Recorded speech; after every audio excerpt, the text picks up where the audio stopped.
If I asked you what was common between these very illustrious names, what would you say? Mr. Kumar Mangalam Birla, Mr. Motilal Oswal, Mr. Suresh Prabhu, Mr. Shekhar Kapoor, Mr. Piyush Goyal, Rakesh Jhunjhunwala. What do you think is common between these people from very diverse walks of life and professions? Two letters, two simple letters, C and A. Two letters so powerful that if you join them and put them before a name, it not only becomes a professional qualification, but it represents willpower, dedication, intelligence, and the ability to march on come what may. To the rest of the world, these two letters mean chartered accountant. But to me, it means something completely different. Committed achievers. Let me tell you a story about a committed achiever. A young girl was wrongly prescribed penicillin for a common cold. What happened was that she became visually impaired. A 9-year-old became blind. She decided to become a chartered accountant. Her name was Rajni Gopal. So what if she was visually impaired? The world may think of it as a handicap, but she did not. In another story, the daughter of a man who sold coffee outside Borivali railway station on a bicycle decides to learn English in the 7th standard. And she fails. Tries again, fails again. She goes on to become a chartered accountant. Did she ever think that language would be a barrier? She did not. Did she ever think that her financial status would be a barrier? She did not.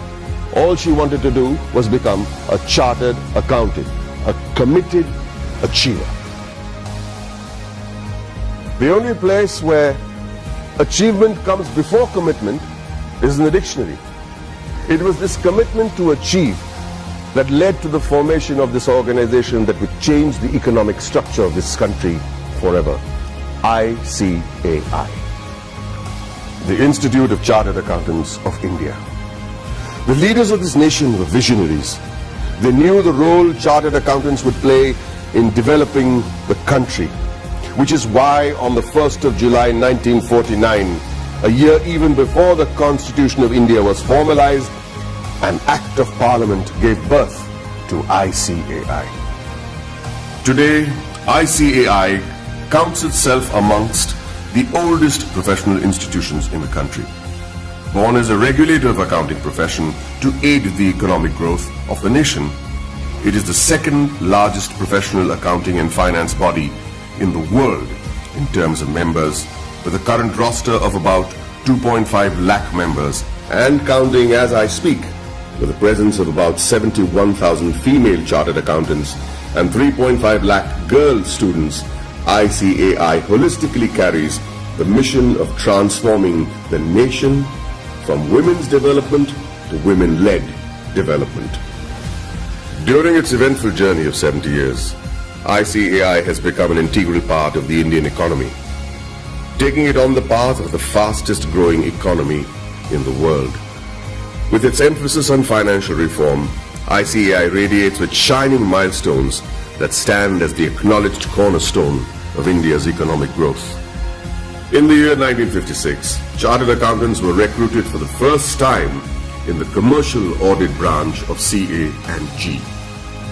Many of you may not be aware that many accountants were part of the Indian freedom struggle, like First Lady Auditor C.A.R. Sivabhogam, who participated in non-cooperation movement on the call of the father of our nation, Mahatma Gandhiji. She was also imprisoned for a year. Recognizing ICAI's strong regulatory framework, the High Courts acknowledged Council's strict disciplinary mechanisms in 1961.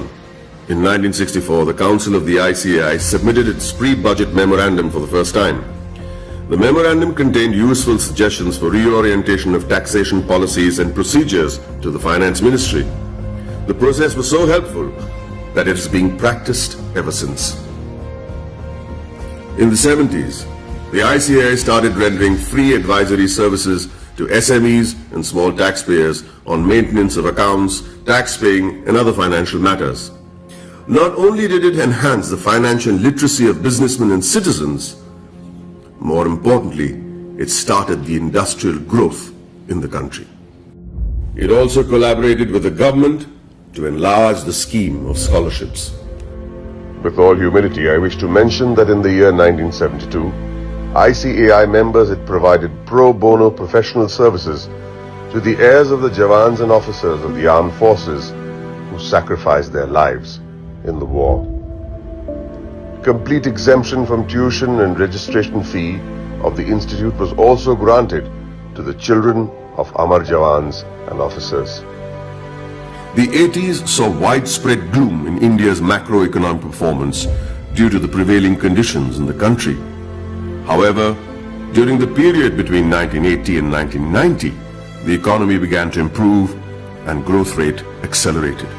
The government appointed CA members on various committees like boards of public sector undertakings and nationalized banks. The government also appointed ICAI as an expert and independent advisor on company law, fiscal and various other committees. The corporate sector, the public sector corporations, cooperative societies and public trusts were brought under the accounting discipline by legislation. In the 90s, sales tax audit was introduced in many states, which was a direct result of ICAI's efforts to showcase the role played by the CA community. ICAI developed a research center in the form of a non-profit company to be named as Accounting Research Foundation. It was during this time that the government recognized the ICAI as the sole recommendatory body for setting accounting standards in the country. 2000 and onwards marked the period when many MRA MOUs had been signed with many international bodies such as ICAEW, CPA Australia, Ireland, CICA, etc. ICAI was granted recognition by IGNOU as a research center for the benefit of its members and employees to pursue doctoral research from IGNOU. eSahayata was launched as an electronic service for members and students of ICAI to provide prompt services against their queries, complaints and grievances. In 2007, ICAI decided to recognize the CA leaders in industries, which gave birth to a glittering awards function. In 2009, ICAI was awarded the Recognition of Excellence Award by the then President of India, Srimati Pratibha Patil. In the year 2014, the Honorable Prime Minister of India, Sri Narendra Modi, nominated ICAI for the Swachh Bharat Abhiyan. Under the banner of Swachh Bharat Abhiyan, Swachh Vidyalaya Abhiyan was launched in the year 2015 to provide separate toilets for boys and girls in all government schools throughout the country. ICAI undertook a pilot study for the Indian Railways. The in-depth cost analysis helped in streamlining the running of the railways. Considering the importance of the legislation, namely black money, and the imposition of Tax Act 2015, CBDT decided to go all out and conduct workshops with ICAI to clarify any doubt the assessees may have had. ICAI was chosen as the preferred institution to partner with the Government of India to create awareness and maximize the potential of the Income Declaration Scheme 2016. ICAI, jointly with the Ministry of Finance and the Ministry of Commerce and Industry, organized events at more than 470 locations across the country. It was attended by more than 42,000 citizens, including chartered accountants, company secretaries, advocates, and members from trade and industry. ICAI's contribution to the scheme was acknowledged by Shri Arun Jaitley, Honorable Minister of Finance and Corporate Affairs. For the benefit of its members, ICAI established the Indian Institute of Insolvency Professionals of ICAI. ICAI extended its technical and infrastructural support towards the accounting reforms of various government offices. This meant moving from cash to accrual system of accounting after assessing the tremendous positive impact on national financial reporting. It was also an important year for the Indian economy, with GST being touted as the game changer, leading to one nation, one tax. ICAI, as always, was there to partner the government towards effective and smooth implementation of GST throughout the nation. As a result, ICAI and CA members became a proud knowledge partner for GST success. For a clearer understanding of GST, ICAI carried out more than 3,000 programs benefiting more than 2.5 lakh participants.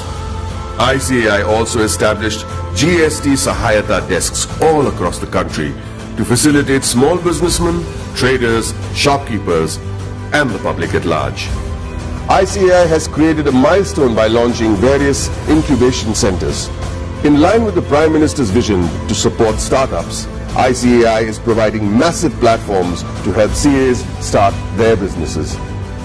Not many people know that there is an accountancy museum in India, or that the ICAI is the first accounting body in the world to start a digital accounting and insurance board, or that there are 3 forensic labs in India to monitor financial bungling and frauds. With this, the ICAI is keeping its eyes and vision firmly on the future. The ICAI has a very strict code of ethics. Its motto is taken from the Upanishads, Yayeshu Sapteshu Jagriti, which translates as the one that is awake in those that sleep. Here's to the guardians who stayed awake and protected us while the rest of us slept. I'd like to salute this institute for the work it has done in the past 7 decades and wish them the very best in the years to come.